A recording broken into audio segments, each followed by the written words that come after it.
Hello guys, welcome back to our channel ഡിസ്മിമായി ഷൂസുകൾ. നമ്മുടെ പുതിയ വീഡിയോയിലേക്ക് എല്ലാവർക്കും സ്വാഗതം.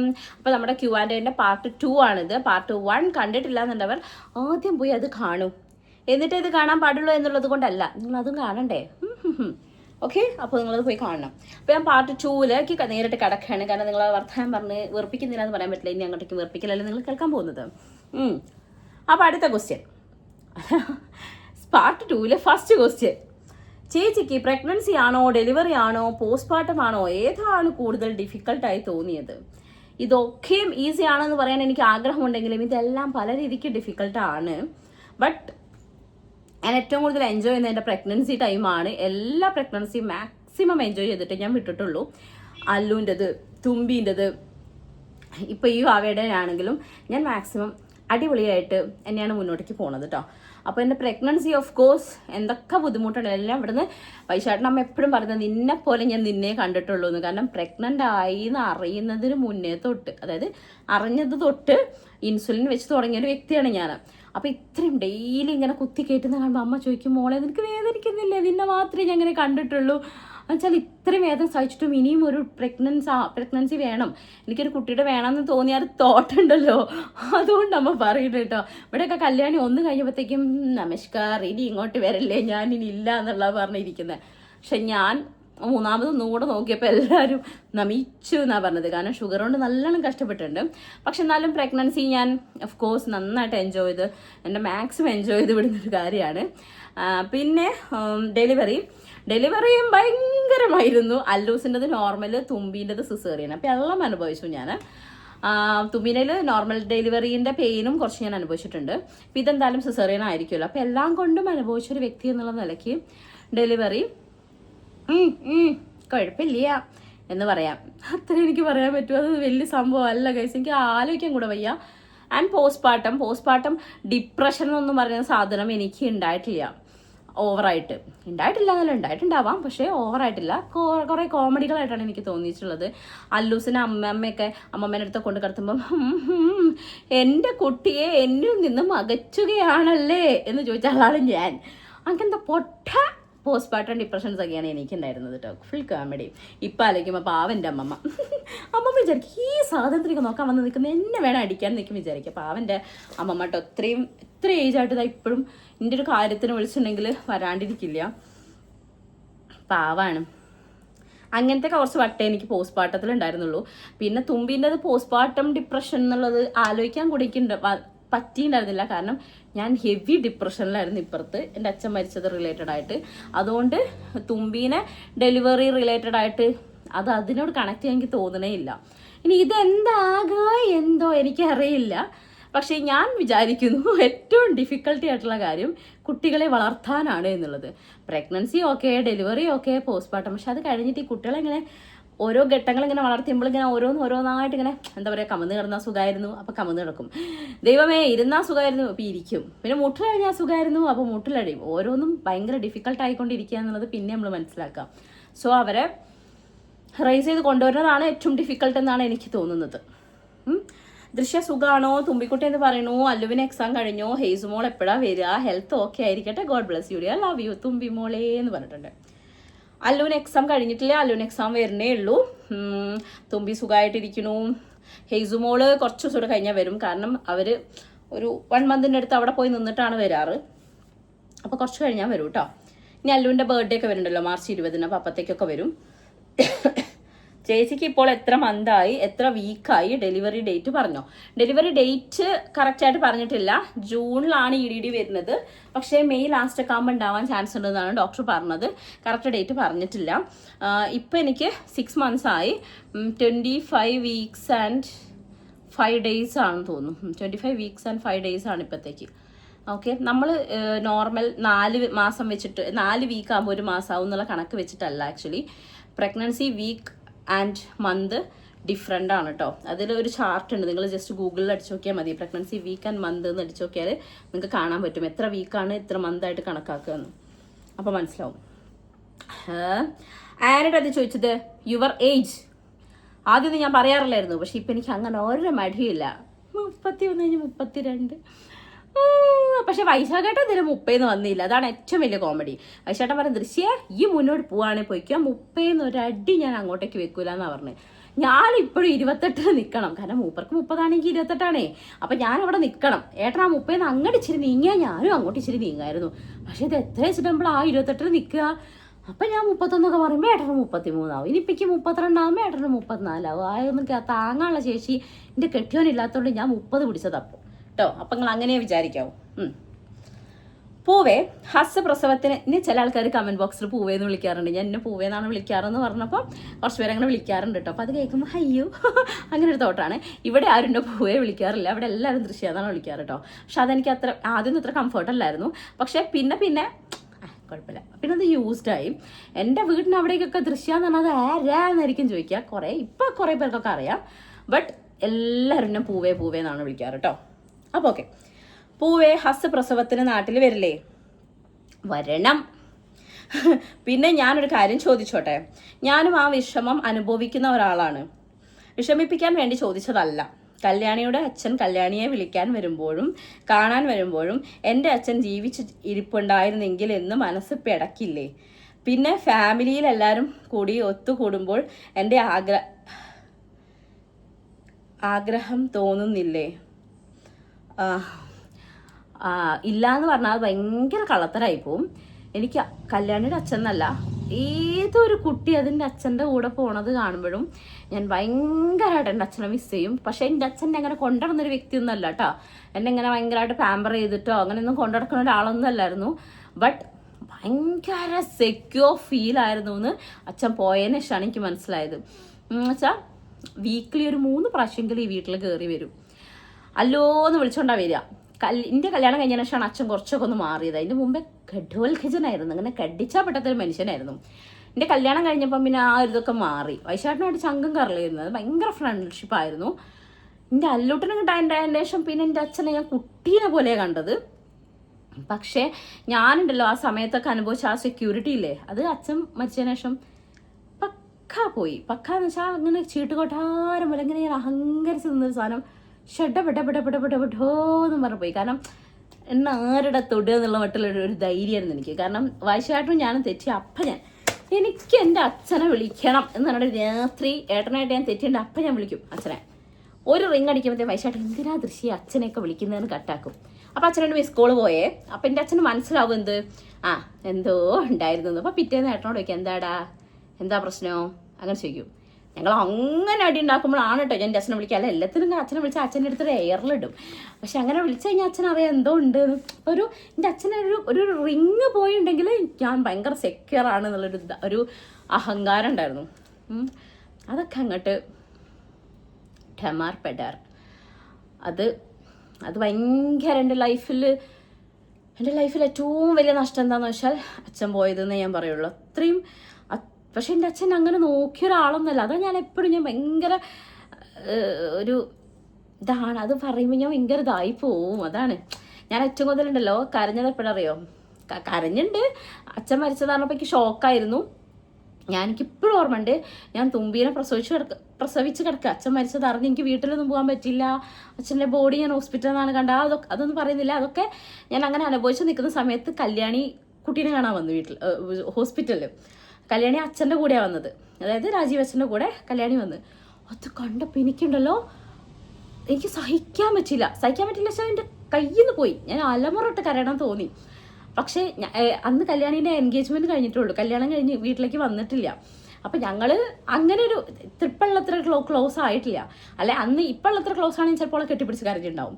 അപ്പോൾ രാജീവ് അച്ഛനും ഓളും കൂടെ അങ്ങോട്ട് കയറി വന്നപ്പോൾ എനിക്ക് അച്ഛനല്ലോ എന്നൊരു ചിന്ത വന്നല്ലോ.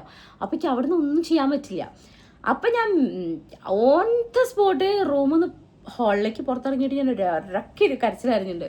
അതിൻ്റെ ജീവിതത്തെ മറക്കില്ല. അത് കല്യാണി എപ്പോഴും പറയും.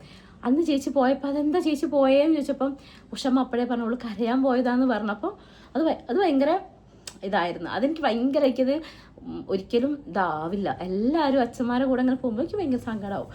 അയ്യേ മിണ്ടില്ല.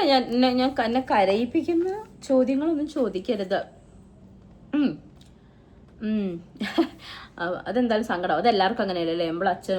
നമ്മളച്ഛനും അമ്മയും ജീവിച്ചിരിക്കുന്നിടത്തോളം കാലമാണ് നമ്മൾ ഏറ്റവും നല്ല കാലം. ഇപ്പോൾ ഞാൻ എൻ്റെ അമ്മയും കൂടെ അല്ലെങ്കിൽ ഞാനില്ല, ബിഗ് സീറോ ആണ്. ഇപ്പോഴും ഞാൻ വൈശാഖനോടൊക്കെ പറയും, ചിലപ്പോൾ എപ്പോഴെങ്കിലൊക്കെ എന്നോട് ദേഷ്യം പിടിക്കുകയോ ചെയ്യുകയാണെങ്കിൽ ഞാൻ പറയും, ഇത്രയും ധൈര്യം എൻ്റെ അച്ഛനില്ലാത്തതുകൊണ്ടല്ലേ, അച്ഛനുണ്ടെങ്കിൽ ഇത്രയും ധൈര്യം കാണിക്കില്ലല്ലോ ഒക്കെ പറയട്ടോ. പക്ഷേ അച്ഛൻ ഒരിക്കലും വൈശാഖിൻ്റെ അടുത്താണെങ്കിലും ഭയങ്കര ഫ്രണ്ട്ലി ആയിരുന്നു. പക്ഷെ അച്ഛൻ ഭയങ്കരമായിട്ട് ഫ്രീഡം ഏട്ടൻ ഉണ്ടാക്കി കൊടുക്കായിരുന്നു. ഇപ്പോൾ ഞങ്ങളെവിടെ ഇപ്പോൾ എക്സാമ്പിൾ പറഞ്ഞില്ല, അപ്പൂൻ്റെ എൻഗേജ്മെൻറ്റിന് എനിക്ക് ഇപ്പോഴും ഓർമ്മയുണ്ട്. ഞങ്ങൾ ഒരു കാറിൽ പോകണം. ഏട്ടനാണെങ്കിൽ ചെക്കന്മാരെ കൂടെ വണ്ടിയിൽ കയറണം. പക്ഷെ ഞാൻ അന്ന് 8 മാസം പ്രഗ്നൻ്റാണ്, 7 മാസമായിട്ട് പ്രഗ്നൻ്റാണ്. അപ്പോൾ എൻ്റെ കൂടെ കയറണമെന്നാണ് എനിക്ക്, ഏട്ടന് ചെക്കന്മാരുടെ കൂടെ കയറണമെന്ന്. അപ്പം ഞാൻ വാശി പിടിച്ചു, ഏട്ടൻ എൻ്റെ കൂടെ തന്നെ കയറണം കാറിൽ എന്നൊക്കെ. അതിനായിട്ട് ലീവിനായിട്ട് വന്നതാണ് തോന്നുന്നത് കേട്ടോ, എനിക്ക് ഓർമ്മയില്ല.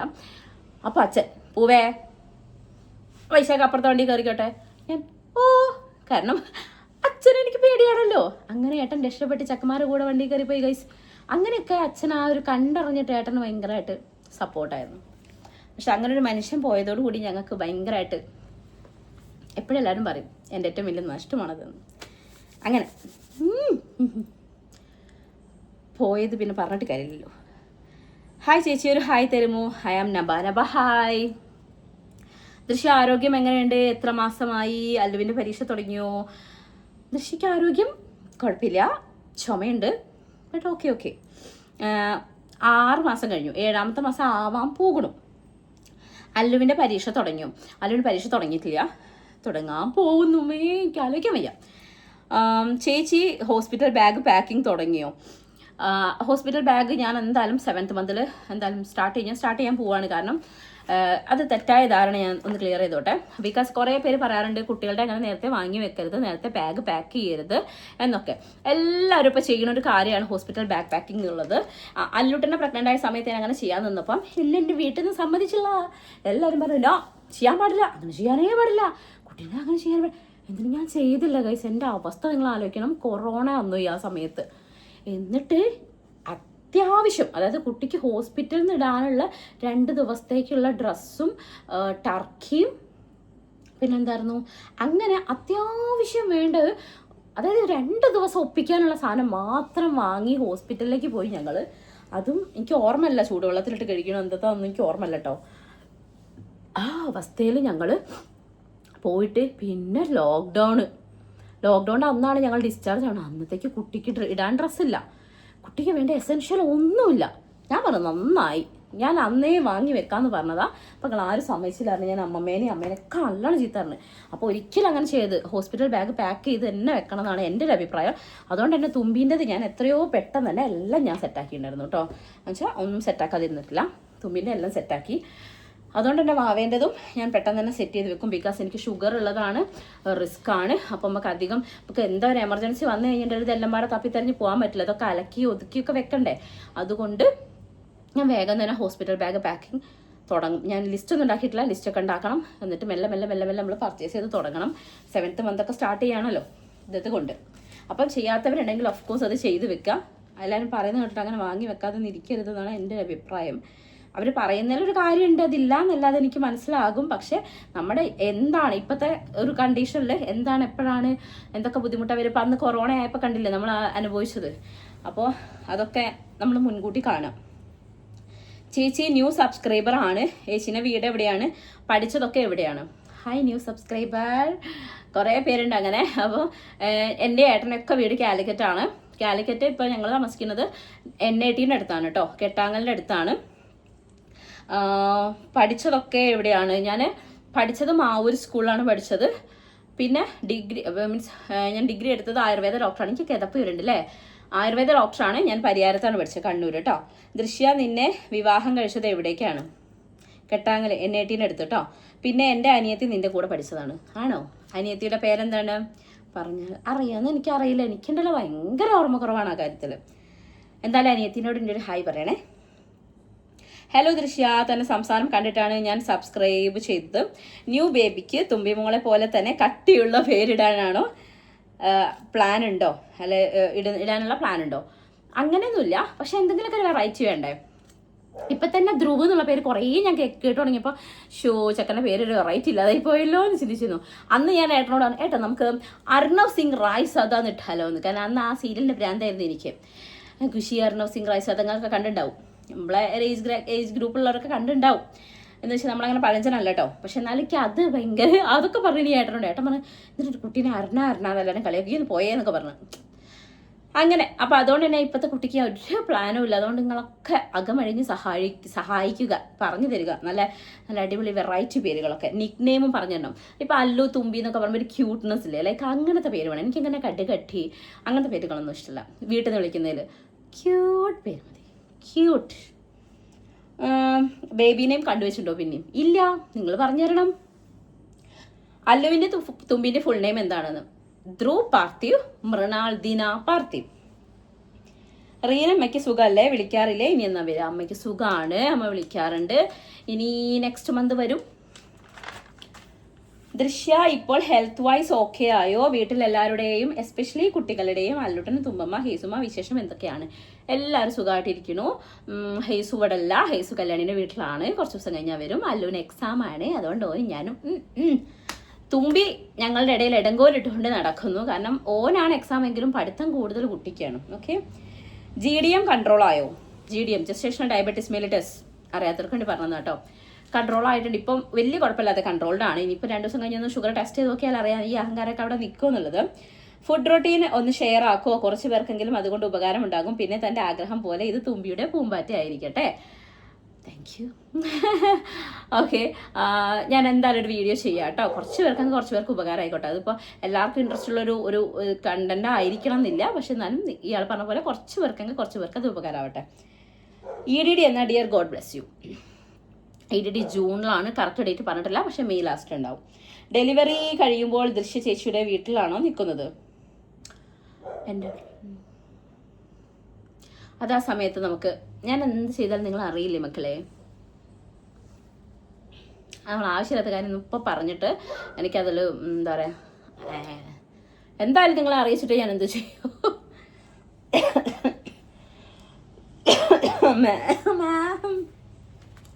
ഒരു കൂട്ടുകുടുംബത്തിൽ ഇതാ പ്രശ്നം. നമ്മൾ കൺട്രോൾ ചെയ്യാൻ നോക്കുമ്പം കുട്ടി അവിടെ മറ്റേ വീഗാലാൻഡ് ഫയർ എഫക്റ്റിൽ ഇങ്ങനെ ഇരിക്കുക, നല്ല വിലക്കാണല്ലോ മമ്മി കൊണ്ട് കുലുക്കി തരികയാണല്ലോ എന്നൊക്കെ. ഒരു കൂട്ടുകുടുംബത്തിൽ കഴിയുമ്പോൾ ഒരുപാട് കാര്യങ്ങൾ അഡ്ജസ്റ്റ് ചെയ്യേണ്ടി വരാറില്ലേ? അപ്പോൾ പുതിയ വീട് വെച്ച് മാറണം എന്നൊക്കെ തോന്നിയിട്ടുണ്ടോ? പുതിയ വീട് വെച്ച് മാറണമെന്ന് തോന്നിയിട്ടുണ്ട്. അതൊരിക്കലും ഈ കുടുംബത്തിൻ്റെ നെഗറ്റീവ് കൊണ്ടല്ല. പുതിയൊരു വീട് വെച്ച് മാറുക എന്നുള്ളത് എല്ലാവരുടെയും ഒരു ആഗ്രഹമല്ലേ. അത് പക്ഷേ ഇങ്ങനെ ഭയങ്കരമായിട്ട് അകന്ന് പോയിട്ട് നിൽക്കുന്നത് എനിക്കിഷ്ടമല്ല. അപ്പോൾ ഞാൻ എപ്പോഴും പറയും പുതിയ വീട് വെച്ചിട്ടുണ്ടെങ്കിൽ അമ്മയും അച്ഛനങ്ങളൊക്കെ ഞങ്ങളിവിടെ വരുമെന്ന് ചോദിക്കും. അത് എനിക്കൊരു പുതിയ വീട് ഉണ്ടാക്കാനുള്ള ആഗ്രഹം കൊണ്ടാണ്. നമ്മൾ ആഗ്രഹിക്കുന്ന പോലത്തെ ഒരു വീട് ഉണ്ടാക്കണം എന്നൊക്കെയുള്ള ആഗ്രഹം കൊണ്ടും കുട്ടികൾക്ക് അവരുടേതായ ഒരു പ്രൈവസി കൊടുക്കണം, അല്ലെങ്കിൽ നമുക്ക് ഒരു ഗസ്റ്റ് വരുന്ന സമയത്ത് അവർക്കൊരു റൂം അവരെ അക്കോമഡേറ്റ് ചെയ്യാൻ പറ്റണം, അങ്ങനെയൊക്കെയുള്ള കാരണങ്ങൾ കൊണ്ടാണ്. അല്ലാതെ ഇവിടുത്തെ ഒരു പ്രശ്നം കൊണ്ട് വേറൊരു വീട് ഉണ്ടാക്കണം അങ്ങനെയല്ല. ഓക്കെ. കുടുംബത്തിൽ ഇത്രയും ആൾക്കാരുള്ളത് കൊണ്ട് ചിലവുകളൊക്കെ നിങ്ങൾ ഒരുമിച്ചാണോ എടുക്കാറ്? ഇതിൻ്റെ മുമ്പേ ഞാൻ കണ്ടിട്ടുണ്ട്, കമൻറ്റ് ബോക്സിലൊക്കെ കണ്ടിട്ടുണ്ട്. ഞാൻ റിപ്ലൈ കൊടുത്തു എന്ന് തോന്നുന്നു. അത് സ്വാഭാവികമായിട്ടും ചോദ്യം വരാൻ ചാൻസ് ഉണ്ട്. ലൈക്ക് ഇപ്പം ഒരു കൂട്ടുകുടുംബമാണല്ലോ, അപ്പോൾ ഇവിടുത്തെ ചിലവുകൾ എന്ന് പറഞ്ഞാലും ഇവിടെ ഒരു ന്യൂക്ലിയർ ഫാമിലിയിലെ പോലെ ആയിരിക്കില്ല. നല്ല ചിലവുകൾ ഉണ്ടാവും. എല്ലാവർക്കും വേണ്ടിയിട്ടുള്ള ചിലവും കാര്യമൊക്കെ ഉണ്ടാവുമല്ലോ. എല്ലാവരും കോൺട്രിബ്യൂട്ട് ചെയ്യാറുണ്ട്. ഇവിടുത്തെ അച്ഛനും ഈവൻ അച്ഛനും പെൻഷനും കാര്യങ്ങളൊക്കെ വരുമ്പോൾ അച്ഛനെ കൊണ്ട് പറ്റുന്ന രീതിയിലുള്ള കോൺട്രിബ്യൂഷൻസ് ചെയ്യാറുണ്ട്. അച്ഛൻ ചെയ്യാറുണ്ട്. ഇപ്പം ഞാൻ ഏൺ ചെയ്യുന്നതുകൊണ്ട് ഞാൻ ചെയ്യാറുണ്ട്. വൈശാഖേട്ടനും കട്ടയും ചെയ്യാറുണ്ട്. വലിയ കാര്യങ്ങളൊന്നും ഞാൻ ഇടപെടാറില്ല. അതൊക്കെ വൈശാഖേട്ടനും കട്ടയും ചെയ്തോളും. അതായത് ഈ കറണ്ട് ബില്ല്, ഞങ്ങളെ കറണ്ട് ബില്ല് എന്ന് വെച്ചാൽ അവിടുത്തെ വലിയ കാര്യമാണ്. കാരണം ഇത്രയും ആൾക്കാരും ഇത്രയും ഉപകരണങ്ങളും ഒക്കെ വർക്ക് ചെയ്യുന്നത് കൊണ്ട് തന്നെ നല്ല പൈസ ആവാറുണ്ട്. അതുകൊണ്ട് അത്തരം കാര്യങ്ങളിലേക്ക് ഞാൻ കൈ കടത്താറുള്ളത് കട്ടയും വൈശാഖേട്ടനും തന്നെ ചെയ്യുക കറണ്ട് ബില്ലൊക്കെ. അല്ലാത്ത കാര്യങ്ങളൊക്കെ കുറച്ചൊക്കെ നമ്മൾ എല്ലാവരും കൂടി അഡ്ജസ്റ്റ് ചെയ്തിട്ടൊക്കെ. ഇപ്പോൾ ചിലവ് കാര്യങ്ങളൊക്കെ ഇന്നത് വാങ്ങണം അങ്ങനെയൊന്നുമല്ല. ഓരോന്ന് കഴിയുമ്പോൾ ഓരോരുത്തർ വാങ്ങും. ചിലപ്പോൾ അത് അച്ഛനായിരിക്കും വാങ്ങുക, ചിലപ്പോൾ എൻ്റെ കയ്യിലാണ് ഞാൻ അപ്പോൾ വാങ്ങും, അല്ലേ കല്യാണി വാങ്ങും. പിന്നെ ഞാനും കല്യാണിയും കൂടെ ഒരുമിച്ച് പുറത്ത് സാധനം വാങ്ങാൻ പോകുമ്പോൾ ഞങ്ങൾ വീട്ടിലേക്ക് ആവശ്യമായിട്ടുള്ള സാധനങ്ങൾ ഞങ്ങൾ രണ്ടുപേരും പൈസ എടുത്തിട്ട് ഒരുപോലെ പൈസ എടുത്തിട്ട് ഞങ്ങൾ സാധനം വാങ്ങിക്കാറ് കേട്ടോ. അപ്പോൾ ഞങ്ങളൊരു ലിസ്റ്റൊക്കെ ഉണ്ടാക്കി ഞങ്ങൾ പുറത്ത് പോയി സാധനമൊക്കെ വാങ്ങി അങ്ങനെ വരും. അപ്പം അങ്ങനെ പരസ്പരം ഒരു ധാരണ ഉള്ളതുകൊണ്ട് ഇതുവരെ അങ്ങനത്തെ കാര്യത്തിലൊന്നും ഒരു പ്രശ്നവും ഞങ്ങൾ തമ്മിൽ ഉണ്ടായിട്ടില്ല. ദൃശ്യം ഞാൻ തന്നെ എഴുതാം, എനിക്ക് മനസ്സിലാവുന്നില്ല. ദൃശ്യം എത്രയൊക്കെ സന്തോഷത്തോടെ ഒരുപാട് എനർജറ്റിക് ആയി തുള്ളിച്ചാടി നടക്കുന്ന പ്രകൃതമാണെങ്കിലും ഉള്ളിൽ ഒത്തിരി സങ്കടങ്ങൾ ഒളിച്ചു വെക്കുന്ന പോലെ തോന്നാറുണ്ട്. മേ ബി ഞാനും അങ്ങനെ ആയതുകൊണ്ടായിരിക്കാം റിലേറ്റ് ചെയ്യാൻ പറ്റുന്നത്. അങ്ങനെയാണോ ശരിക്കും ഇയാള്? പൊളി, നിങ്ങൾ മനസ്സിലാക്കിയിരിക്കുന്നു, നിങ്ങൾ എന്നെ നന്നായി മനസ്സിലാക്കിയിരിക്കുന്നു. ഞാൻ അങ്ങനെയൊക്കെ തന്നെയാണ്. എനിക്ക് ഇങ്ങനെ ചിലപ്പോൾ ഞാൻ ഭയങ്കര ഇമോഷണലാണ്, അതും പറയണേ. ഞാൻ ഭയങ്കര ബോൾഡാന്ന് വളരെ തെറ്റായ ഉദാഹരണമാണ്. കുറേ പേര് പറയും ചേച്ചി എങ്ങനെ ഇത്ര ബോൾഡായി നിൽക്കുന്നത്. അപ്പം എന്നെ നന്നായി അറിയുന്ന ആൾക്കാർ ചോദിക്കും ഇവളോ ബോൾഡോ എന്ന്. ഞാൻ പട്ടീനൊക്കെ പോലെ മോങ്ങുന്നവരൊക്കെ കണ്ടിട്ടുണ്ടാവും ചിലപ്പോൾ. സോ ഞാൻ അങ്ങനെ ബോൾഡല്ല, ഭയങ്കര ഇമോഷണലി ഇംബാലൻസ്ഡ് പേഴ്സണാണ്. ഭയങ്കരമായിട്ട് ഇമോഷണലി ഇങ്ങനെ അല്ല അടിച്ചോണ്ടിരിക്കും. ഇപ്പം ചിരിക്കുന്ന ആൾ അപ്പം കരയും ചിരിക്കും കരയും, അങ്ങനെ ഒരു വട്ടുള്ളൊരു കുട്ടിയാണ് ഞാൻ. ഓക്കെ, പക്ഷേ ഒരുപാട് സങ്കടങ്ങൾ ഉള്ളിലുണ്ടോയെന്ന് വെച്ചാൽ ഓഫ്കോഴ്സ് ഉണ്ട്. പക്ഷേ അതിങ്ങനെ എപ്പോഴും കാണിച്ചോണ്ടൊക്കെ എനിക്ക് ഇഷ്ടമല്ല. ഇനി ഇങ്ങനെ പൊട്ടിത്തെറിച്ച് എന്ന് പറഞ്ഞ് നടക്കണം. ഞാൻ ആൾക്കാരോട് സംസാരിക്കുക അങ്ങനെ തന്നെയാണ്. അറിയുന്നു വേണ്ട, എൻ്റെ കൈ കിട്ടിയാൽ മതി. ഞാൻ പിന്നെ വർത്താനം പറഞ്ഞങ്ങോട്ട് ചിലപ്പോൾ മടുത്തു പോകും ചിലപ്പോൾ അപ്പുറത്തുള്ള ആൾക്ക്. അങ്ങനെയാണ് എൻ്റെ ക്യാരക്ടർ. പണ്ടൊട്ടേ അങ്ങനെയാണ്, എന്നെ അറിയുന്നവർക്കും അങ്ങനെ അറിയാം. അതുകൊണ്ട് എനിക്ക് അങ്ങനെ ഇരിക്കാനാണ് ഇഷ്ടം. അങ്ങനെ അല്ലാതെ ഞാൻ ഇരിക്കുകയാണെങ്കിൽ നമ്മളടുത്ത് വരുന്ന ഒരാൾ ചോദിക്കുമ്പോൾ ഒക്കെ എന്ത് പറ്റിയെന്ന്, അല്ലെങ്കിൽ നമ്മൾ ഓഫ് കോഴ്സ് ചോദിക്കും. ഒരു പ്രാവശ്യം എടുത്ത് സംസാരിച്ച ഒരാൾ നെക്സ്റ്റ് ടൈം ഞാൻ ഗ്ലൂമി ആയിട്ടിരിക്കുന്ന ഒരു സമയമാണെങ്കിൽ മേ ബി ആൾ ചോദിക്കുമ്പോൾ എന്ത് പറ്റുന്നത്. കാരണം ചില സമയം എനിക്ക് ഭയങ്കര ഇതിനൊരു തടസ്സം വരും. എൻ്റെ നോർമൽ ക്യാരക്ടർ എനിക്ക് എടുക്കാൻ പറ്റാണ്ടായി പോകും. ഞാൻ ഭയങ്കരമായിട്ട് ഡൗൺ ആയിപ്പോവും. എനിക്ക് ആരുടെ സംസാരിച്ചുകൊണ്ടിരുന്നിട്ടെങ്കിൽ ഈ പ്രശ്നമില്ല. ചില സമയമൊക്കെ ഞാൻ ഭയങ്കര ഓവർ തിങ്ക് ചെയ്യും, ഭയങ്കര സങ്കടം അങ്ങനെയൊക്കെ ആകുമ്പോൾ എനിക്കതിന് പറ്റുന്ന കുറച്ച് ആൾക്കാരുണ്ട്. അപ്പോൾ അവരുമായിട്ട് എനിക്ക് കമ്മ്യൂണിക്കേറ്റ് ചെയ്യണം. എല്ലാ കാര്യവും ഞാൻ എല്ലാവരുടെ അടുത്തൊന്നും കമ്മ്യൂണിക്കേറ്റ് ചെയ്യാറില്ല. പല കാര്യങ്ങളും ഞാൻ ഫ്യൂച്ചറൊക്കെ ചിന്തിക്കും. ഇപ്പം മേ ബി ഇപ്പോഴത്തെ എൻ്റെ താൽക്കാലിക സങ്കടത്തിന് ചിലപ്പോൾ ഞാൻ എൻ്റെ സങ്കടം ഒരാളടുത്ത് പറയുകയാണ്, എനിക്ക് വേണ്ടപ്പെട്ട ഒരാളടുത്ത്, ഇപ്പോൾ ഇവിടുത്തെ അച്ഛനോ അമ്മയോ ആരും ആയിക്കോട്ടെ, അവരടുത്ത് പറയുകയാണ്.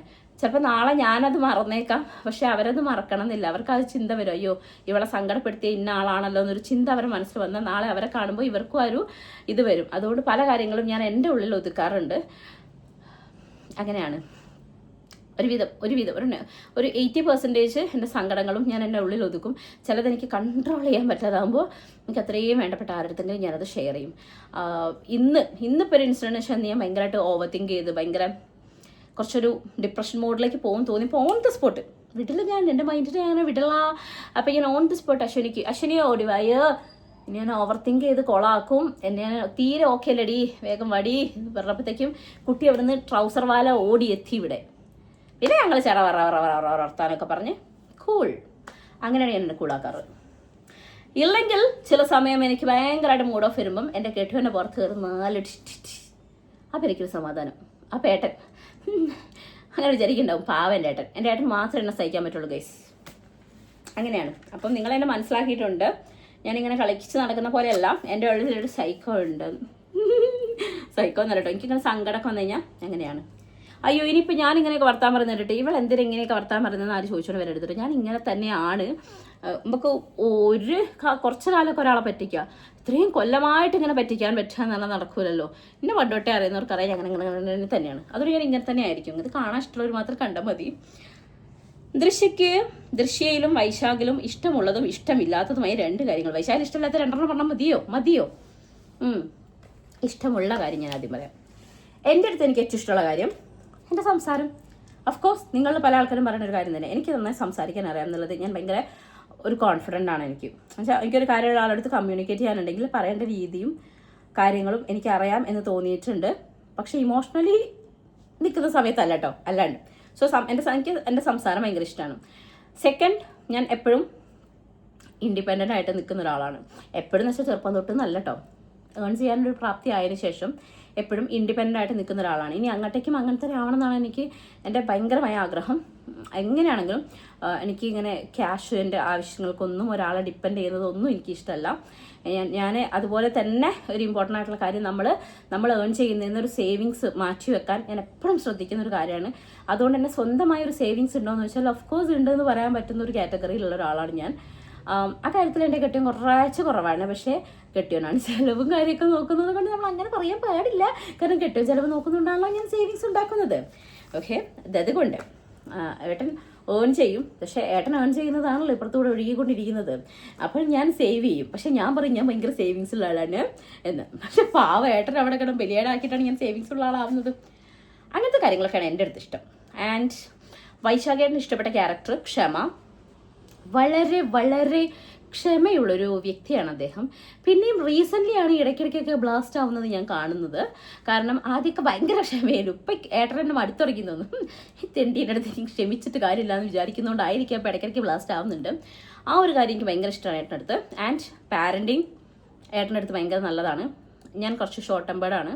മക്കളടുത്ത് എടുത്തിട്ടല്ലേക്കും. പക്ഷേ വൈശാഖേട്ടൻ അങ്ങനെയല്ല. വൈശാഖേട്ടൻ നന്നായിട്ട് അവരെ ഡീൽ ചെയ്യും. അങ്ങനത്തെ കാര്യങ്ങൾ. ആ കാര്യത്തിൽ പിന്നെ എനിക്ക് എന്തെങ്കിലും ഒരാളടുത്തൊരു ദേഷ്യം തോന്നി ഞാൻ ഓപ്പണായിട്ട് ഓൺ ദ സ്പോട്ട് പറയും. പക്ഷെ അത് മനസ്സിൽ വെച്ചുകൊണ്ട് നിൽക്കില്ല. ഞാൻ എന്താണ് എൻ്റെ വരുംവരായികകൾ എന്നൊന്നും ഞാൻ ചിന്തിക്കില്ല. ഓൺ ദ സ്പോട്ട് പറയും. എനിക്ക് പറയാനുള്ള പറഞ്ഞില്ലൊരു സമാധാനം ഉണ്ടാവില്ല. പക്ഷേ വൈശാഖ് നേരെ തിരിച്ചാണ്.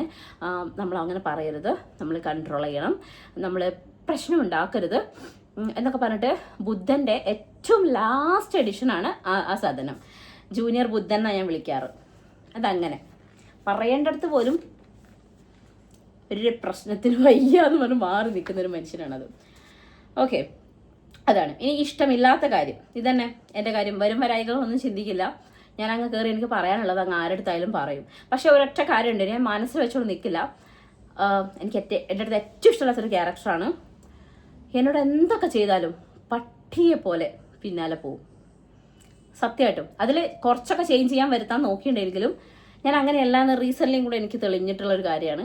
എന്നോട് എന്തൊക്കെ പറഞ്ഞാലും എന്തൊക്കെ ചെയ്താലും എന്തെങ്കിലും ഒരു കുഞ്ഞു കാര്യം അവരൊരു നമ്മുടെ അടുത്തൊരു സ്നേഹത്തിലൊരു കാര്യം സംസാരിച്ചാൽ മഞ്ഞുപല പോലെ ഉരുകി ഒരു വയ്യാതെ അങ്ങ് പോകും. ആ ഒരു ക്യാരക്ടർ എനിക്ക് ഭയങ്കര ദോഷം ചെയ്യാറുണ്ട്. ചില സമയം നല്ലതുമാണ്, ചില സമയം ദോഷം ചെയ്യാറുണ്ട്. സോ ആ ഒരു ക്യാരക്ടർ എനിക്കത്ര ഓക്കെ അല്ല. അതാണ് ഒന്നും എനിക്കിഷ്ടമല്ലാത്തത്. പിന്നെ എനിക്കിഷ്ടമല്ലാത്തത് ഞാൻ ഭയങ്കര ഇമോഷണൽ പേഴ്സണാണ്. അതെനിക്കിഷ്ടമല്ല. കുറച്ചുകൂടെ ഞാൻ ബോൾഡ് ആവണമെന്ന് ഭയങ്കരമായിട്ട് എനിക്ക് തോന്നാറുണ്ട്. പല ഘട്ടങ്ങളിൽ എനിക്ക് തോന്നാറുണ്ട്, അയ്യേ ഞാൻ എന്തിനാ പപ്പ കരഞ്ഞത്, എന്തിനാ ഞാൻ അങ്ങനെ റിയാക്ട് ചെയ്തെന്നൊക്കെ തോന്നാറുണ്ട്. പക്ഷേ അങ്ങനെ ഒരു കാര്യം അതെനിക്ക് ഇഷ്ടമല്ല.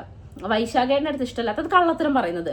കള്ളെന്ന് പറഞ്ഞ എൻ്റെ പൊന്നു പള്ളി എന്തേലും ഒപ്പിച്ചിട്ട് ഞാൻ ചോദിക്കും, ഏട്ടാ ഇത് ചെയ്തിട്ടുണ്ടോ? അപ്പം ഏട്ടൻ എടി ഇല്ലടി ഇല്ല എന്ന് പറയും. എന്നിട്ട് കുറച്ച് ദിവസം കഴിയുമ്പോൾ ഞാൻ തന്നെ ഈ മനുഷ്യനെ പൊക്കിയിട്ട് ഇത് എന്തിനാ ഇങ്ങനെ ഒരു കള്ളത്തരം പറഞ്ഞാൽ അടി ഉണ്ടാവാതിരിക്കാനാണ്. അന്ന് സത്യം പറഞ്ഞിരുന്നെങ്കിൽ ഇതിലും കുഞ്ഞടി ഉണ്ടാവുള്ളായിരുന്നു. ഇതിപ്പോൾ കള്ളത്തരം പറഞ്ഞുകൊണ്ട് അതിൻ്റെ അടിയും കൂടിയായി. അതുകൊണ്ട് ഏട്ടൻ കള്ളത്തരം പറയും. ആ സ്വഭാവം എൻ്റെ ചെക്കനും കിട്ടിയത്.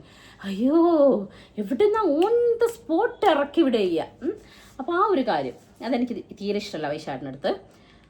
പിന്നെ വൈശാഖേട്ടൻ്റെ അടുത്ത് ഇഷ്ടമല്ലാത്ത കാര്യം എന്നെ ഉപദേശിക്കുന്നത്.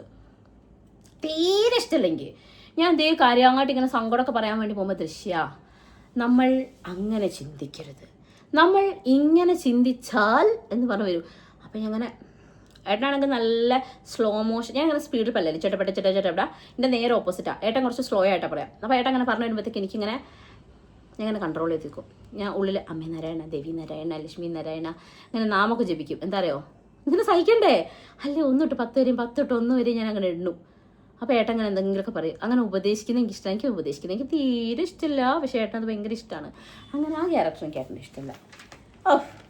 എപ്പിസോഡ് കയറിപ്പോകും മക്കളെ. ഞങ്ങളെ ഇഷ്ടക്കേട് പറഞ്ഞാൽ ഈ വീട്ടിലെ ആദ്യ മരുമകളായി കയറി വന്നപ്പോൾ ഉണ്ടായ എക്സ്പീരിയൻസ് എങ്ങനെയായിരുന്നു? വളരെ ബേഷായിരുന്നു. ബിക്കോസ് ഇവിടെ പെൺകുട്ടികളില്ലായിരുന്നു, 2 ആൺകുട്ടികൾ.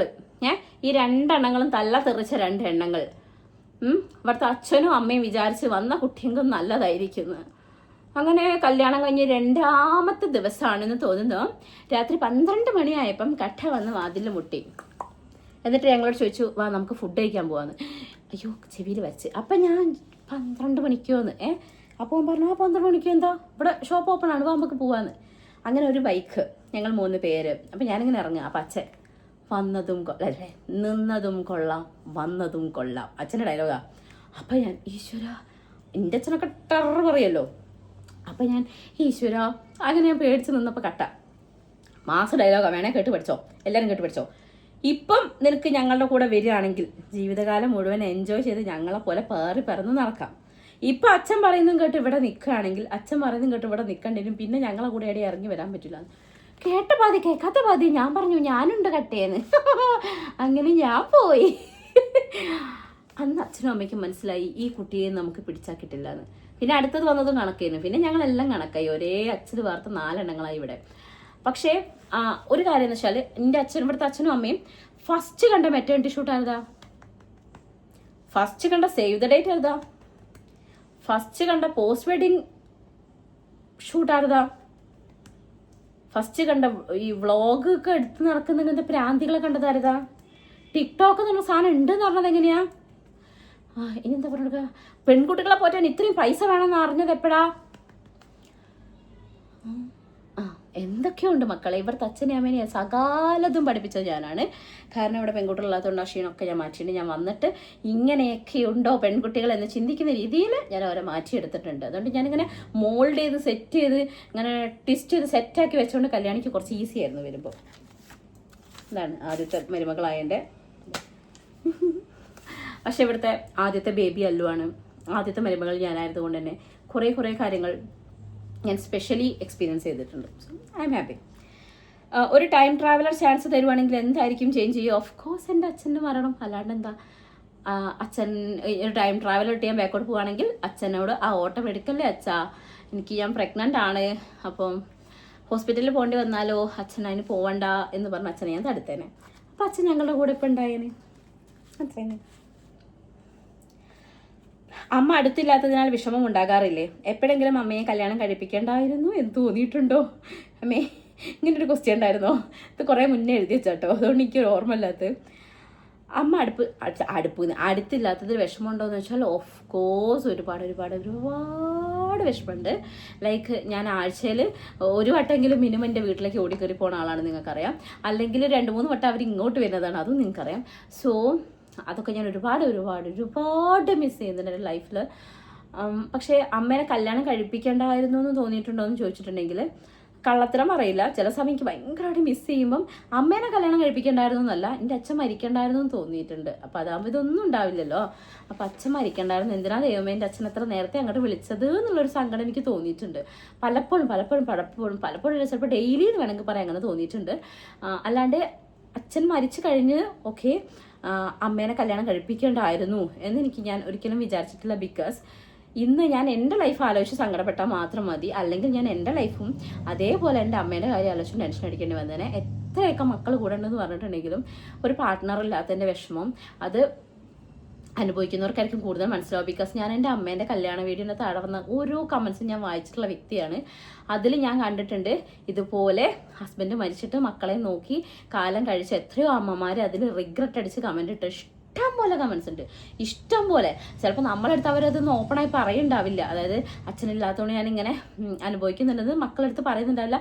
പക്ഷെ എന്തൊക്കെയാണെങ്കിലും മക്കൾ എവിടെ എത്തിയാലും കല്യാണം കഴിഞ്ഞാലും എന്താണെങ്കിലും എല്ലാം കഴിഞ്ഞ് രാത്രി കിടക്കാൻ പോകുമ്പോൾ നമ്മളൊരു സങ്കടമോ അല്ലെങ്കിൽ നമുക്കൊരു സന്തോഷമോ ഉള്ളത് ഷെയർ ചെയ്യാൻ നമ്മളെ പാർട്ട്ണറല്ലേ, ആ ഒരു മിസ്സിങ് തന്നെയാണ്.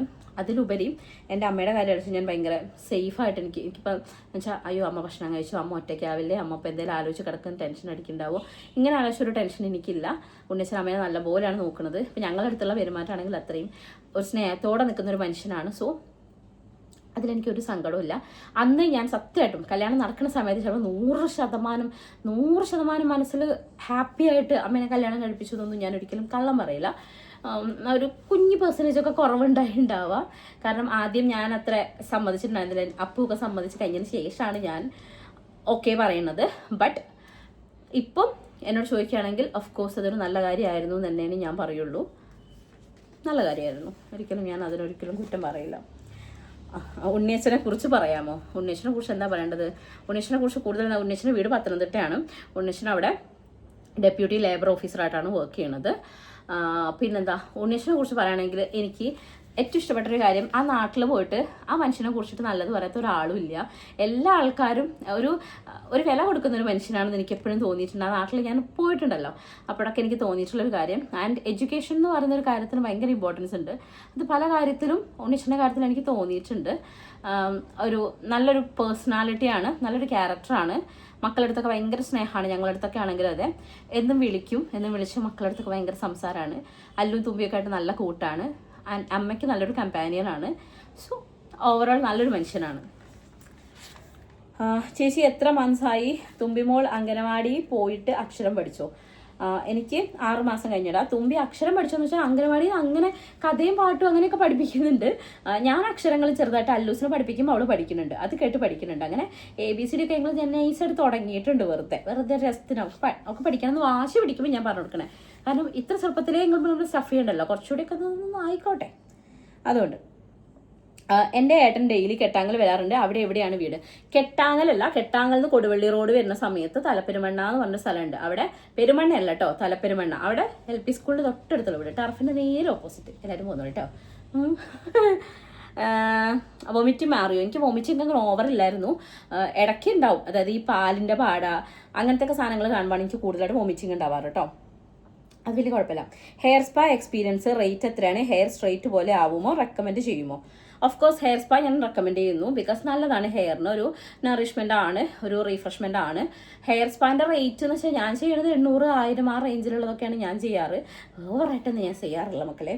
പിന്നെ ചിലതൊക്കെ കൊളാബറേഷൻ്റെ ഭാഗമായിട്ടൊക്കെ പോകാറുണ്ട്. ഹെയർ സ്ട്രെയിറ്റ് ആയ പോലെ നിൽക്കുക വെച്ചാൽ അവരൊന്ന് സെറ്റ് ചെയ്യണ പോലെ ഉണ്ടാവും. എന്ന് വെച്ചാൽ എപ്പോഴും സ്ട്രെയിറ്റ് ആയ പോലെ നിൽക്കില്ല, അടുത്ത കുളിയിൽ നോർമൽ ഹെയറിലേക്ക് തന്നെ വരും. പക്ഷേ നമ്മളെ ഹെയറിന് ഒരു റീഫ്രഷ്മെൻ്റ് ആണ്, നറിഷ്മെൻ്റ് ആണ്. നമുക്ക് മൊത്തത്തിലൊരു റിലാക്സേഷൻ കിട്ടും, ക്ലെൻസ് ചെയ്യാം ഹെയർ. അതുകൊണ്ട് നല്ലതാണ് മന്ത്ലി ഹെയർ സ്പാ ചെയ്യുന്നത് കേട്ടോ. ഞാൻ മാക്സിമം ചെയ്യാൻ നോക്കാറുണ്ട്. ഇപ്പം ഇടയ്ക്കൊന്നും പോകാൻ പറ്റാറില്ല. അമ്മായി ആവാറായോ? എന്ത് ഫീൽ ചെയ്യണു? ഇത് ഡെലിവറിൻ്റെ മുമ്പേ കേട്ടോ, Q&A ആയതുകൊണ്ടാണ് കേട്ടോ ഈ ക്വസ്റ്റ്യൻ വന്നിരിക്കുന്നത്. അമ്മായി ആയി ഞാൻ ഫീൽ ചെയ്യുന്നു. ഓഫ് കോഴ്സ് എനിക്ക് ഭയങ്കര സന്തോഷം, അതിൻ്റെ കൂടെയ്ക്ക് ഭയങ്കര സങ്കടമാണ്. അതിനെ വീഡിയോ കോളിൽ കാണുന്ന സമയത്ത് എനിക്കൊന്ന് എടുക്കാനൊന്ന് ടച്ച് ചെയ്യാനൊക്കെ ഭയങ്കര ആഗ്രഹമാണ്. ഭയങ്കര സങ്കടമായി എന്ന് അതൊക്കെ ആലോചിച്ചാൽ കുറേ കാര്യമൊക്കെ ചെയ്തിന്. അപ്പം അമ്മ നീ എന്തിനാ അത് ആലോചിച്ച് കാര്യമാണെന്നൊക്കെ ചോദിച്ചിട്ട് കുറേ സമാധാനിപ്പിച്ച്. പക്ഷെ എനിക്കത് വീഡിയോ കോളിലൊക്കെ കാണുമ്പോഴേ ഭയങ്കര അടുത്തുണ്ടായിരുന്നെങ്കിൽ എന്നൊക്കെ തോന്നുക. അങ്ങനെ ഒരു സങ്കടം, എന്തോ ഭയങ്കര സങ്കടമാണ്. ചിലപ്പോൾ തോന്നുന്നു അച്ഛൻ ഉണ്ടായിരുന്നെങ്കിൽ ചിലപ്പോൾ ഞാൻ അവിടെ ഉണ്ടായേനെ, മേ ബി അച്ഛൻ കൊണ്ടുപോയിണ്ടാവും. അപ്പോൾ അതുകൊണ്ട് ചേച്ചി സുഖമായിരിക്കുന്നോ? തുമ്പമ്മേനെ ഡാൻസ് പഠിപ്പിക്കുന്നുണ്ടോ? ഡ്യൂ ഡേറ്റ് എന്നാണ്? ഞാൻ സുഖമായിട്ടിരിക്കുന്നു. എന്താ ആംബുലൻസോ? ചേച്ചി സുഖമായിരിക്കുന്നോ? തുമ്പമ്മ ഡാൻസ് പഠിപ്പിക്കുന്നുണ്ടോ? ഡ്യൂ ഡേറ്റ് എന്നാണ്? ഞാൻ സുഖമായിട്ടിരിക്കുന്നു. തുമ്പമ്മേനെ ഡാൻസ് പഠിപ്പിക്കണം, 4 വയസ്സായിക്കോട്ടെ, എന്നിട്ട് വിടാന്ന് വെച്ചിട്ടാണ്. ഇനിയിപ്പോൾ ഈ ഡെലിവറി ഒക്കെ കഴിഞ്ഞ് ഈ കുഞ്ഞനൊന്നൊന്ന് സെറ്റ് ആവട്ടെ, എന്നിട്ടല്ലേ ഓളെ ഞാൻ തന്നെ കൊണ്ടുപോണ്ടേ. Due date ജൂണിലാണ്. നമ്മൾ എത്ര ആഴ്ചയല്ലേ ഇത് പറയുന്നത്, മെയ് ലാസ്റ്റൊക്കെ ആകുമ്പോൾ ഉണ്ടാവും. ഫ്യൂച്ചർ പ്ലാൻസ് ഇതൊക്കെ തന്നെ നമ്മളെ ചാനലൊക്കെ നന്നായിട്ടൊന്ന് റൺ ചെയ്ത് മുന്നോട്ട് കൊണ്ടുപോകണം. പിന്നെ ഞാൻ പഠിച്ച സാധനത്തിൽ എന്തെങ്കിലുമൊക്കെ ഒന്ന് ചെയ്യണം. ലൈക്ക് ഗവൺമെൻറ് ജോബ് അങ്ങനെയൊന്നും അല്ല കേട്ടോ, അങ്ങനത്തെ ഞാൻ ചിന്തിക്കുന്നുമില്ല. കാരണം എവിടെയെങ്കിലുമൊക്കെ കിട്ടിയിട്ടുണ്ടെങ്കിൽ കൂടെ വരാനും കൂടി ഒരു മനുഷ്യൻ ഉണ്ടാവില്ല. അപ്പോൾ അതുകൊണ്ട് അതൊരു ബുദ്ധിമുട്ട് തന്നെയാണ്.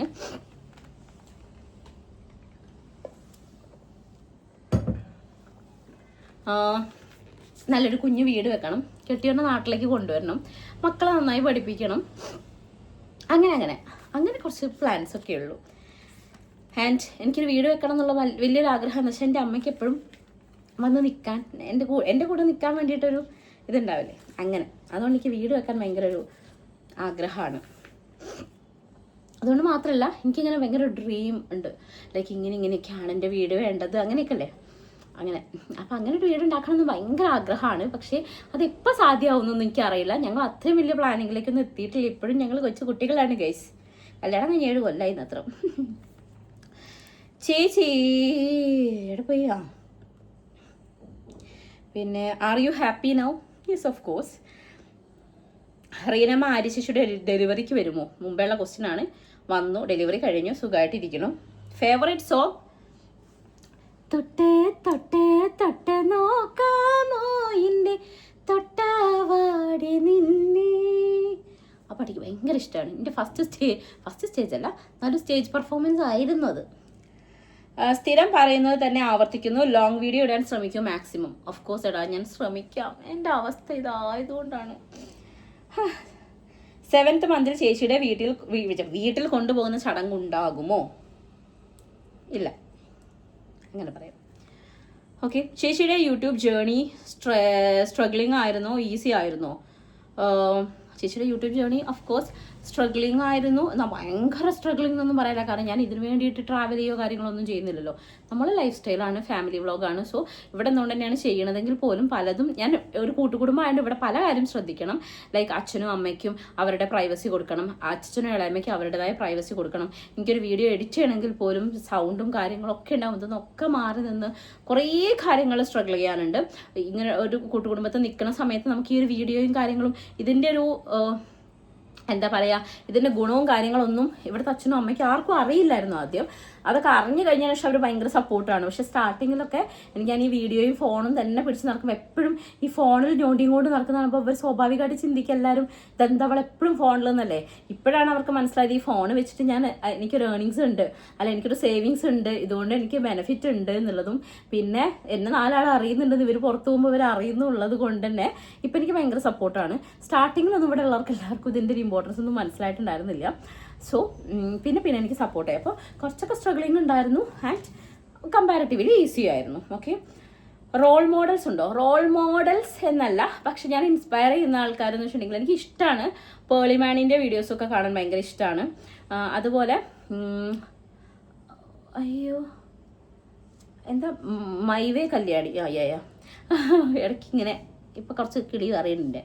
മൈവേ കല്യാണീൻ്റെ വീഡിയോസൊക്കെ ഞാൻ കാണാറുണ്ട്. ഐ ലൈക്ക്, എനിക്കിഷ്ടമാണ് കേട്ടോ. പിന്നെ അടുത്ത ക്വസ്റ്റ്യൻ അതാണ്, ഇഷ്ടപ്പെട്ട യൂട്യൂബർ. ഞാൻ പറഞ്ഞല്ലോ, do you like insta or YouTube the most? Insta YouTube എന്ന് ചോദിച്ചിട്ടുണ്ടെങ്കിൽ എനിക്ക് വീഡിയോ കാണാൻ ഇഷ്ടം ഇൻസ്റ്റയിലാണ്, എനിക്ക് വീഡിയോ ഇടാൻ ഇഷ്ടം യൂട്യൂബിലാണ്. കാരണം അതിലിട്ടാലല്ലേ എനിക്ക് പൈസ കിട്ടുള്ളൂ. അതുകൊണ്ട് അപ്പോൾ യൂട്യൂബ് എനിക്കിഷ്ടമാണ്, ഇൻസ്റ്റ എനിക്കിഷ്ടം. രണ്ട് രീതിയിലുള്ള ഇഷ്ടമാണെന്ന് മാത്രം. ചേച്ചി യൂട്യൂബ് റവന്യൂ ഒക്കെ എങ്ങനെയാ? കള്ളി ചേച്ചി യൂട്യൂബ് റവന്യൂ ഒക്കെ എങ്ങനെയാ? ചേച്ചി ക്യാഷ് ഓവർ ചിലവാക്കുന്ന ആളാണോ അതോ പിശുക്കിയാണോ? യൂട്യൂബ് റവന്യൂ വലിയ കുഴപ്പമില്ല, ഇപ്പം അത്യാവശ്യം നല്ലൊരു ഏർണിങ്സ് ഉണ്ട്. സ്റ്റാർട്ടിങ്ങിലൊക്കെ 2 മാസം കൂടുമ്പോഴൊക്കെ ചിലപ്പോൾ 3 മാസം കൂടുമ്പോഴൊക്കെയാണ് ഇൻകം ഉണ്ടായിട്ടുണ്ടായിരുന്നത്. കാരണം ഏറ്റവും മിനിമം $100 ആവണം നമുക്കൊരു ഏർണിങ്സ് കിട്ടണേ. $100 എന്ന് പറഞ്ഞാൽ അറൗണ്ട് ഒരു 10K. അപ്പോൾ ആ ഒരു 100K ആയാൽ നമുക്ക് പൈസ കിട്ടും. അപ്പോൾ ചിലപ്പോൾ 2 മാസം ചിലപ്പോൾ 3 മാസം അങ്ങനെ കൂടുമായിരുന്നു സ്റ്റാർട്ടിങ്ങിൽ ഈ $100 ആവാറ്. അപ്പോൾ ഒരു 10K അറൗണ്ട് കിട്ടും. പിന്നെ മന്ത്ലി ഒക്കെ കിട്ടി തുടങ്ങി, 1.5 ചിലപ്പോൾ മന്ത്ലി അങ്ങനെയൊക്കെ. പിന്നെ ചാനൽ ഒന്ന് സെറ്റായപ്പോൾ ഒന്നൊന്ന് പച്ച പിടിച്ചപ്പോൾ മന്ത്ലി കിട്ടാൻ തുടങ്ങി, ചെറിയൊരു എമൗണ്ട് വെച്ചിട്ട്, അതായത് 10K 20K അങ്ങനെയൊക്കെ. പിന്നെ ഇപ്പം അത്യാവശ്യം ഒരു റീച്ചും കാര്യങ്ങളും ഉള്ളതുകൊണ്ടും അങ്ങനെ പിടിച്ചു പോകുന്നത് കൊണ്ടും അത്യാവശ്യം ഏർണിങ്സ് ഒരു ജോബിന് പോയാൽ കിട്ടുന്നതിനേക്കാൾ കൂടുതൽ ഏർണിങ്സ് മന്ത്ലി കിട്ടുന്നുണ്ട്. സോ ഞാൻ അതിലൊരുപാട് ഹാപ്പിയാണ്. എൻ്റെ ചാനൽ ഓഫ് കോഴ്സ് വളരണം എന്ന് എനിക്ക് ആഗ്രഹമുണ്ട്. അതിനുവേണ്ടി ഞാൻ അഹോരാത്രം പ്രവർത്തിച്ചു കൊണ്ടിരിക്കുന്നുമുണ്ട്. ബട്ട് ഞാൻ മറ്റൊരാളുടെ അടുത്തേക്ക് എത്താനോ അതിന് വേണ്ടിയിട്ട് വാശിക്കുകയോ ചെയ്യുന്ന ഒരു കാര്യമില്ല. അത് എല്ലാവരും അല്ല കുറച്ച് പേരെങ്കിലും മനസ്സിലാക്കുക. ഞാൻ എൻ്റെ എഫേർട്ടിൽ എൻ്റെ ചാനൽ മുന്നോട്ട് കൊണ്ടുപോകാൻ മാക്സിമം എഫേർട്ട് ഇടുന്ന ഒരാളാണ്. അപ്പം അതിനൊരു ഇച്ചിരി റെസ്പെക്റ്റ് തരിക. പ്രവാസിയുടെ വൈഫ് ആയപ്പോഴുള്ള എക്സ്പീരിയൻസ് ഇടയ്ക്ക് വ്ളോഗിൽ പറയുന്നത് ശ്രദ്ധിച്ചിട്ടുണ്ട്. എക്സ്പെക്ട് ചെയ്ത പോലെയാണോ മാരീഡ് ലൈഫ് ഉണ്ടായേ? അല്ല. അല്ലെങ്കിൽ ആരാണ് എക്സ്പെക്ട് ചെയ്യുന്ന പോലെ മാരീഡ് ലൈഫ് ഉണ്ടായിട്ടുണ്ടാവുക? ആർക്കും ഉണ്ടാവില്ല. ഇല്ല, ഉണ്ടെന്ന് പറഞ്ഞാൽ ഞാൻ സമ്മതിക്കില്ല, എനിക്ക് സങ്കടമാണ്. അങ്ങനെയല്ല, പ്രവാസിയുടെ വൈഫ് എന്നുള്ളത് കൊണ്ട് തന്നെ ഞാൻ ഒരുപാട് സ്ട്രഗിൾ ചെയ്യുന്നുണ്ട്. ഒരുപാട് കാര്യങ്ങൾ അഡ്ജസ്റ്റ് ചെയ്യുന്നുണ്ട്. ഞാൻ അത്യാവശ്യം നല്ല എഫേർട്ട് ഉണ്ട്. നന്നായിട്ട് മൂപ്പരും കൂടെ ചെയ്യേണ്ട കാര്യം ഒറ്റയ്ക്ക് ഇവിടെ കുത്തുന്നൊരു കൂട്ടറ കാര്യം, ഞങ്ങളുടെ ബാക്കിയുള്ള കാര്യങ്ങൾ KSF ബാങ്ക് ഇത് എന്നാണ് ഓട്ടം, അതിൻ്റെ കൂടെ പ്രഗ്നൻസി എല്ലാം മാനേജ് ചെയ്യുന്നുണ്ട്. ബട്ട് ഓക്കെ കാരണം എന്നെക്കാളും കൂടുതൽ ഞങ്ങളെല്ലാവരും മിസ് ചെയ്ത് ഒറ്റയ്ക്ക് അവിടെ കിടന്ന് കഷ്ടപ്പെടുന്നൊരു മനുഷ്യനുള്ളത് കൊണ്ട് ഞാൻ ഈ ചെയ്യുന്നതൊന്നും ഓവറാണെന്ന് ഞാൻ പറയുന്നില്ല. അപ്പോൾ അതുകൊണ്ട് പിന്നെ എക്സ്പെക്ട് ചെയ്ത ലൈഫാണോ എന്ന് വെച്ചാൽ ഒരിക്കലും ഒരു പ്രവാസീനെ കിട്ടൂല എന്ന് വിചാരിച്ചാൽ ഞാൻ ഒരിക്കലും ഇത് എക്സ്പെക്ട് ചെയ്തിട്ടുണ്ടാവില്ലല്ലോ. അതുകൊണ്ട് ഞാൻ എക്സ്പെക്ട് ചെയ്ത ലൈഫല്ല. പിന്നെ ഗൾഫുകാരനാണെന്ന് അറിഞ്ഞുകൊണ്ടാണ് കെട്ടിയത്. അപ്പോൾ എന്നാലും ഇത്രയും പ്രതീക്ഷിച്ചിട്ടുണ്ടായിരുന്നില്ല. ബട്ട് എനിക്കിത് കുറേയൊക്കെ ചെയ്യാൻ പറ്റുന്നത് ഞാൻ എൻ്റെ അമ്മേനെ കണ്ട് വളർന്നുകൊണ്ടാണ്. കാരണം എൻ്റെ അമ്മയാണ് ഞങ്ങളെ വീടിന് നെടുന്തൂണായിട്ട് എല്ലാ കാര്യങ്ങളും, ഒരു പഞ്ചായത്ത് പോകണമെങ്കിൽ, വില്ലേജ് ഓഫീസ് പോകണമെങ്കിൽ, വീട്ടിലെ കാര്യങ്ങൾ ചെയ്യണമെങ്കിൽ, മക്കളെ കാര്യം ചെയ്യണമെങ്കിൽ, എല്ലാ കാര്യം അമ്മ ഓടി നടന്ന് ചെയ്യുന്ന ഒരു അമ്മയായിരുന്നു. അതുകൊണ്ട് എല്ലാത്തിനും അച്ഛനെ ഡിപ്പെൻഡ് ചെയ്യുന്ന ഒരാളെ അല്ല, ഇൻഡിപെൻഡൻ്റ് ആയിട്ട് നിന്നൊരാളാണ്. സ്വന്തമായിട്ട് ഏൺ ചെയ്യുകയും ചെയ്യും, എല്ലാ കാര്യങ്ങളും ചെയ്യുന്ന ഒരു അമ്മേനെ കണ്ടു വളർന്നത് കൊണ്ട് എനിക്കിത് വലിയൊരു സ്ട്രഗ്ലിങ് സാധനമായിട്ട് തോന്നിയിട്ടില്ല. അമ്മ എപ്പോഴും പറയുകയും ചെയ്യും നീ എന്നെ പോലെ തന്നെ ആയിട്ടുണ്ടെന്ന്. കാരണം എല്ലാം ചെയ്യുന്നിട്ട് വന്നിട്ട് പറയും ഞാൻ തന്നെ എല്ലാം ചെയ്യണം എന്നൊക്കെ പറയും. അമ്മ അങ്ങനെ തന്നെയായിരുന്നേ. Do you like your single life or married life? രണ്ടും രണ്ടല്ലേ, രണ്ടും ഇഷ്ടമാണ്. But married life of course എനിക്ക് എന്ത് സങ്കടം ഉണ്ടെങ്കിലും സിംഗിൾ ലൈഫിൽ എനിക്ക് എൻ്റെ അച്ഛനും അമ്മയും അനിയനും ഒക്കെ കൂടെ ഉണ്ടായിരുന്നു. മാരീഡ് ലൈഫ് എന്ന് പറയുമ്പോൾ ഞാൻ ഏറ്റവും കൂടുതൽ ഇപ്പോൾ എൻജോയ് ചെയ്യുന്നതും എല്ലാ പ്രശ്നങ്ങളും ഓവർകം ചെയ്യുന്നത് എൻ്റെ കുട്ടികളാണ് മെയിനായിട്ട്, അല്ല എൻ്റെ കെട്ടിയവനുണ്ട്. അപ്പോൾ രണ്ട് രീതിയിൽ ഞാൻ എൻജോയ് ചെയ്യുന്നു. 3 കുട്ടികളെയും മാനേജ് ചെയ്യുന്ന കാര്യം ആലോചിച്ച് ടെൻഷൻ ആവാറുണ്ട്. ഓഫ് കോഴ്സ് ഉണ്ട്, ഇല്ല എന്ന് പറയില്ല. ഒറ്റയ്ക്കൊരു വീടൊക്കെ ഉണ്ടാക്കേണ്ടി വരുമെന്ന് പറയുമ്പോൾ തന്നെ എൻ്റെ ബോധം പോകും. അമ്മേ ഞാൻ മറ്റേ ഇടിമുറി ഉണ്ടാക്കിയേക്കേണ്ട ഒരു റൂം ഇവരെ ഞെട്ടിക്കാൻ വേണ്ടിയിട്ട്. എനിക്കറിയില്ല എങ്ങനെ മാനേജ് ചെയ്യുന്നത്, പക്ഷേ ഐ വിൽ മാനേജ്. ഇപ്പം മാനേജ് ചെയ്യുന്നില്ല, ഇതുപോലെ എല്ലാവരും കൂടെ സഹകരിക്കണമെന്നേ ഉള്ളൂ. പത്തനംതിട്ട പോവാറില്ലേ? പോയിണ്ടായിരുന്നു. ഇനിയിപ്പോൾ എന്തായാലും ബേബിക്കായി കഴിഞ്ഞിട്ടൊക്കെ പോകലുണ്ടാവുള്ളൂ. PSC നോക്കാൻ പ്ലാൻ ഉണ്ടോ? ഇല്ല. എല്ലാവരും PSCൻ്റെ വയ്യാലെ പോയാൽ ശരിയാവില്ലല്ലോ. നോക്കാൻ എനിക്ക് പ്ലാനില്ല. ടിക്ടോക്ക് മുതൽ ഞാൻ വീഡിയോസ് കാണാറുണ്ട്. ഇയാൾ ടിക്ടോക്ക് മിസ് ചെയ്യാറുണ്ടോ? ആ ഒരു ടൈം വേറൊരു വൈബല്ലായിരുന്നോ? അതൊക്കെ മിസ് ചെയ്യുന്നുണ്ട് എന്ന് വെച്ചിട്ട് ഭയങ്കരമായിട്ടൊന്നുമില്ല. ഇപ്പോൾ യൂട്യൂബൊക്കെ ഉണ്ടല്ലോ, സെറ്റാണല്ലോ. ഇയാളുടെ ഇൻലോസിനെ ഒരുപാട് ഇഷ്ടമാണ്. You are lucky.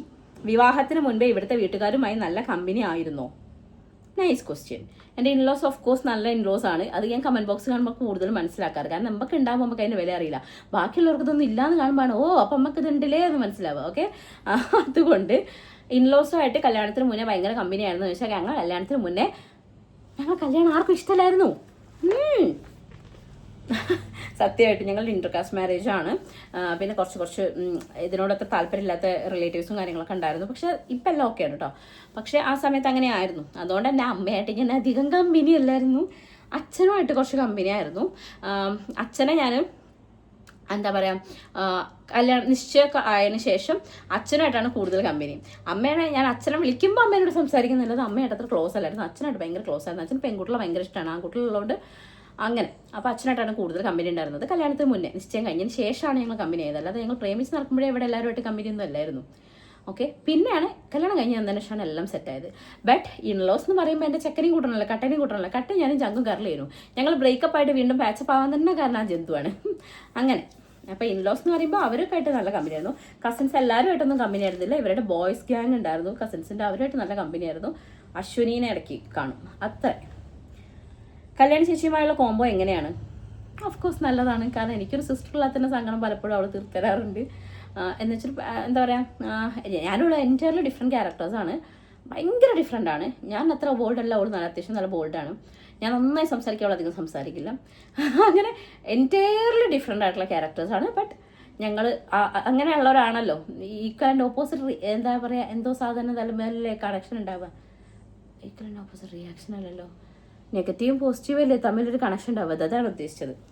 Current wait ഇപ്പം അടുത്ത് നോക്കിയപ്പോൾ 71. നിങ്ങൾ എന്തിനാ അങ്ങനെയൊക്കെ ചോദിക്കുന്നത് എന്നോട്? ഏറ്റവും കൂടുതൽ ക്യാഷ് ചിലവാക്കുന്നത് എന്ത്? നേരത്തെ ഞാൻ പിശിക്കുകയാണോ ചോദിച്ചില്ലേ? ഞാൻ പിശിക്കുകയാണ് കേട്ടോ. ഞാൻ നന്നായിട്ട് ചിലവാക്കും. പക്ഷേ വീട്ടിൽ വന്നിട്ട് ആലോചിച്ചിട്ട് സങ്കടപ്പെടും. പിന്നെ അത്യാവശ്യം കുറച്ച് പിശുക്കത്തരുണ്ട്. കാരണം കയ്യിൽ ഒരു 20,000 രൂപ കിട്ടിയാലും ഒരു 10,000 രൂപയെങ്കിലും സേവിങ്സിലേക്ക് മാറ്റി ബാക്കി 10,000 പറ്റിയിട്ട് ഞാൻ ചിന്തിക്കുക പോലുള്ളൂ ചിലവാക്കണോ വേണ്ട എന്നുള്ളത്. സോ സേവിങ്സ് എന്നുള്ളത് എൻ്റെ ഇമ്പോർട്ടൻ്റ് ആയിട്ടുള്ള ഒരു ഘടകമാണ്. ഇതുകൊണ്ട് കുറച്ച് പിശുക്കത്തരുണ്ട്. ഓക്കെ, ഏറ്റവും കൂടുതൽ ക്യാഷ് ചിലവാക്കുന്നത് എന്ത് കാര്യത്തിനാണ്? ഫുഡ്, ഡ്രസ്സ്, അങ്ങനെ കാര്യങ്ങൾക്കൊക്കെ, മക്കളുടെ കാര്യം അങ്ങനെയൊക്കെ. ചേച്ചി മക്കളുമായിട്ട് സോഫ്റ്റ് ആയിട്ടാണോ അല്ലെങ്കിൽ സ്ട്രിക്റ്റ് ആയിട്ടാണോ ഇടപെടാറ്? ഞാൻ മിക്സഡ് ആണ്. ഞാൻ നന്നായിട്ട് നല്ല അടിയൊക്കെ കൊടുക്കാറുണ്ട്. എന്നാലും അതേപോലെ പോയി ഞാൻ സമാധാനിപ്പിക്കുകയും ചെയ്യും. സോ ഞാൻ ആവശ്യത്തിന് അവരുടെ അടുത്ത് സ്ട്രിക്റ്റ് ആണ്, സോഫ്റ്റുമാണ്. വൈശാട്ടൻ പക്കാ സോഫ്റ്റാണ്. അപ്പോൾ രണ്ടുപേരും ഭയങ്കരമായിട്ട് സോഫ്റ്റ് ആവുകയും ചെയ്യുക. അച്ഛൻ നാട്ടിലും ഇല്ല, അതായത് കുട്ടികളുടെ അച്ഛൻ നാട്ടിലും ഇല്ല. അപ്പോൾ എനിക്ക് പിടിച്ചാൽ കിട്ടൂല ഈറ്റുകളെന്നും. ഈറ്റുകൾ ഇപ്പം തന്നെ കണ്ടില്ലേ, നിങ്ങൾ കളിക്കുന്ന വരാല് കളിക്കുന്ന കളിയാണ് കളിക്കുക. അതുകൊണ്ട് ഞാൻ കുറച്ച് സ്ട്രിക്റ്റ് ആയില്ല, ശരിയല്ല. ഇവിടുത്തെ അച്ഛനും അമ്മയും ആരും ഒന്നും പറയില്ല. അവരെ ഞാൻ അടിക്കാൻ വടിയെടുത്ത മുമ്പിലുണ്ടാവും അരമണ്ഡലത്തിൽ അമ്മ. അതായത് ഇങ്ങനെ നിൽക്കുക ചെയ്യുക. അന്നേരം അമ്മേൻ്റെ ബാക്ക് പോയി തള്ളക്കോഴിൻ്റെ ഇതിൽ കുഞ്ഞിക്കോഴികൾ നിൽക്കും പോലെ നിൽക്കുക ചെയ്യുക. രണ്ടും തുമ്പി വേഗം മേശേൻ്റെ ചോട്ടിലേക്ക് പോയിക്കണം. കാരണം ഈ വയറും വെച്ച് അതിൻ്റെ ഉള്ളിലേക്ക് പോകാൻ പറ്റൂലല്ലോ. മനസ്സിലായല്ലോ? തെത്തുകൊണ്ട് അങ്ങനത്തെ 2 സാധനങ്ങൾ. അതുകൊണ്ട് ഞാൻ കുറച്ച് സ്ട്രിക്റ്റ് ആവണ്ടേ. സോഷ്യൽ മീഡിയയിലെ കൽപ്പനയാണോ എന്നൊരു സംശയം. അവിടുന്ന് ആരൊക്കെ അങ്ങനെ പറയാറുണ്ട്. പക്ഷെ അത് എനിക്ക് ഭയങ്കര ഇഷ്ടമാണ്. ഈ കൽപ്പന എന്ന് പറഞ്ഞൊരു ക്യാരക്ടർ, ആ ഒരു ആ ലേഡി എനിക്ക് ഭയങ്കര ഇഷ്ടമാണ്. നല്ലൊരാളാണ്, നല്ല ക്യാരക്ടറാണ്, സംസാരം നമുക്ക് ഇങ്ങനെ കേട്ടിരിക്കാൻ തോന്നും, കാണാനും കുഴപ്പമില്ല. അതുകൊണ്ട് ഞാൻ അങ്ങോട്ട് സമ്മതിച്ചു. ഒരുപാട് ഇഷ്ട ദൃശ്യ, വീട്ടിലെ ഒരാളെ പോലെ, കുഞ്ഞിനെ കാണാൻ വെയിറ്റിംഗ് ആണ്. Love you so much. Love you too. കുറേ പേരുണ്ട് അങ്ങനെ കേട്ടോ. Thank you so much. Ayurveda doctor, degree കയ്യിലുണ്ടല്ലോ, 3rd ഡെലിവറി കഴിഞ്ഞ് ജോലിക്ക് നോക്കണം. ബട്ട് ഞാൻ ഒരിക്കലും കണ്ടിന്യൂസ്ലി ഒരു ജോബ് ഡിപ്പെൻഡൻ്റ് ആയിട്ട് പോവില്ല. എനിക്ക് ഇതും ഇമ്പോർട്ടൻ്റ് ആണ്. അത് മാത്രമല്ല, എനിക്ക് സത്യമായിട്ടും ഓപ്പണായിട്ട് പറയുകയാണെങ്കിൽ BAMS എന്നുള്ളൊരു കോഴ്സ് ഡോക്ടറാണ് എന്നുള്ളൊരു പേരുണ്ട് എന്നല്ലാതെ നമുക്കൊരു ഫിനാൻഷ്യലി സ്റ്റേബിൾ ആവാൻ അതുകൊണ്ട് മാത്രം പറ്റില്ല. എന്തെങ്കിലും ഒരു സെക്കൻഡറി ഓപ്ഷൻ ഉണ്ടാവും, എല്ലാവർക്കും ഉണ്ടാവും. അപ്പോൾ എനിക്ക് സ്വന്തമായിട്ടൊരു ക്ലിനിക്ക് സ്റ്റാർട്ട് ചെയ്യുക, അല്ലെങ്കിൽ ഒരു സ്പാ സ്റ്റാർട്ട് ചെയ്യുക എന്നൊക്കെ ഒരു ആഗ്രഹമുണ്ട്.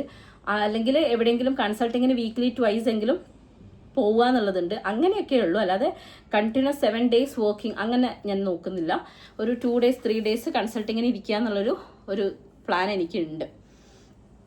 പ്രഗ്നൻസി പീരിയഡ്സിൽ ഏറ്റവും കൂടുതൽ വെറുപ്പ് തോന്നിയ ഫുഡ്, അങ്ങനെ വെറുപ്പ് തോന്നിയ ഫുഡൊന്നുമില്ല.